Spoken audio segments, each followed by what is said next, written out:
your time. So our next presenter is Elizabeth Rasnick, and she is at the Center for Cybersecurity at the University of West Florida. And she is going to be presenting, I'm so excited about this. This is one of my favorite things on the planet. Sherlock Holmes, social engineer. So over to you, Elizabeth. Okay. Hi. So I have my little cohorts here, right? Um I love looking at cybersecurity as an interdisciplinary field. Uh, it's not technical. It uses a lot of technical tools, but it's not really a technical field. Um, a lot of the underpinnings of cyber have been around quite literally for centuries. So I look at cybersecurity as interdisciplinary.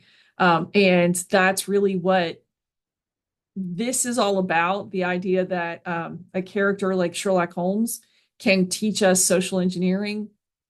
And I love having little props. So I have a little Basset in a little detective hat, and I've got my little owl. He's all done up. He's got a little magnifying glass, right, and his little deer stalker and everything.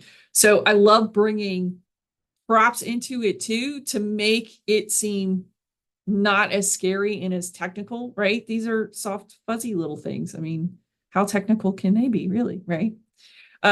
So Sherlock Holmes teaches social engineering really is because I love solving puzzles, and I was listening to Sherlock Holmes while I was, I think, grading for one of my certified ethical hacking classes, and I had Sherlock Holmes books being read into my earphones, and I kept hearing the character do these things, and I thought, he just social engineered that information out of the person. He shouldn't have gotten access to the information he just got. He just social engineered it out of them, right? So then the story goes on, and sure enough, it happens again.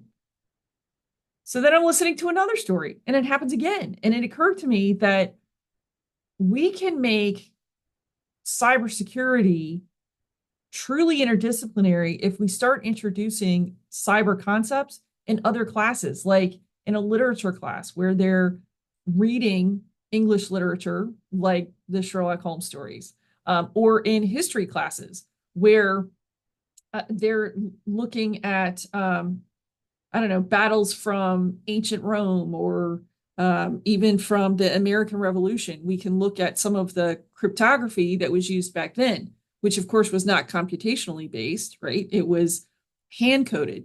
So we can really start including cybersecurity concepts in lots and lots of different classes. Let me give you the in-depth view of how Sherlock Holmes teaches social engineering so you can really get a good feel for how easy this is. So I'll use one of the stories. There's a story called The Blue Carbuncle, and the Blue Carbuncle is this giant blue gemstone that this, I don't know, heiress lady was staying at a fancy hotel in London, of course, because that's where Sherlock Holmes is. So she's staying at this fancy hotel, and it's in her jewelry box because, of course, the well-to-do ladies of the day traveled with these really fancy jewelry boxes. And she had, of course, her lady's maid traveling with her. And so her lady's maid is cleaning up the room while the lady is at tea and realizes that this giant blue gemstone is gone. So the alarm is raised, and of course, Sherlock Holmes is brought in to find out what's going on. So at the same time, somehow this giant bird, turkey, back then, they had to get turkeys right when you were going to eat them. This giant turkey and this weird, busted up, dusty hat winds up at Sherlock Holmes's house. They're not quite sure what happened because Sherlock and Watson weren't there. So to make the story, because we have to shorten it, right? To make the story short, it turns out that the gemstone is actually found in the throat of this bird. So now they have to figure out where the bird came from to figure out who stole the gemstone and shoved it down the bird's throat. Sherlock and Watson go to the local poultry seller to figure out where the bird originally came from. And this guy doesn't want to talk to them. He doesn't want to give up the information. He doesn't want anything to do with them at all. So Sherlock turns to Watson and says, well, that means you lose the bet. I get to keep my half crown or whatever it was. And this poultry guy is so annoyed with Sherlock asking these questions, he's willing to cough up the information just because he thinks he's going to help Watson win this bet. So that's Sherlock Holmes socially engineering this information out of the guy that should never have given it up. And the information he gave up was the customer's name, the customer's address, how much he paid for the bird. So in terms of modern equivalent, that's the customer database. He gave up his customer database with the customer's information, name and address. You were not supposed to be giving that stuff out, but he managed to get it out of this guy. So that's one story, right? And there are several other cases within, or several other occurrences within that particular story where Sherlock gets information that he really should not get a hold of. That's a quick example. Another story, Sherlock Holmes needs to get into a house because he knows somewhere in that house is what his client is looking for. It's a stolen item that's being hidden in this house. His client has hired him to find the stolen item. So in order to get into the house, he pretends to discover that a fire has been lit outside the house.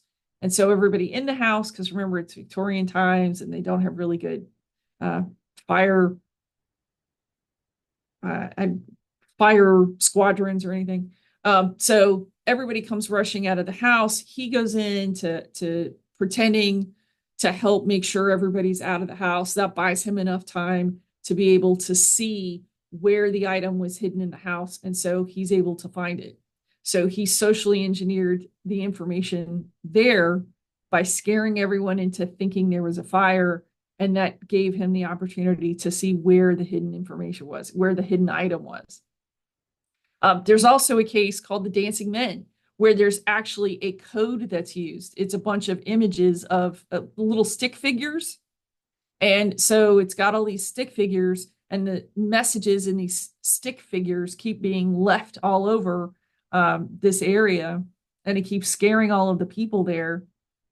Nobody realizes that one of the main characters understands what those stick characters actually means. So now we've got a story where Sherlock Holmes is actually doing some encryption. So it's another way that we're building in cybersecurity into a discussion using Sherlock Holmes. So I use Sherlock Holmes not just for social engineering, but as a way of sort of getting cybersecurity ideas into other classes. Right. So it really is interdisciplinary, and it helps really kind of engage all of the other subjects into the topic. So if it's the encryption, now you can talk about math and how that comes into it. If it's the English literature, if it's history, right, like the history of when Sherlock Holmes was alive, or if you're looking at the history of encryption, that goes back as long as people have been trying to hide messages from each other. So which really is before recorded history kind of thing. So look at different ways of engaging cybersecurity in other courses, or bringing other courses into your cybersecurity education, into those discussions, so that it makes it more interesting. And then, use whatever kinds of props to engage that discussion so that it seems less intimidating, especially if you're dealing with a group that is a little techno shy or a little concerned about being overwhelmed by the math behind some of what's going on. So I think that takes me to time. Thank you. Yeah, I love these low tech implementations of teaching cyber. I think it's a lot more accessible to especially some of like my freshman students even that are in their tech classes, but then they're a little intimidated by something that sounds so tech like cyber. So it was really cool. Okay, any questions for Elizabeth?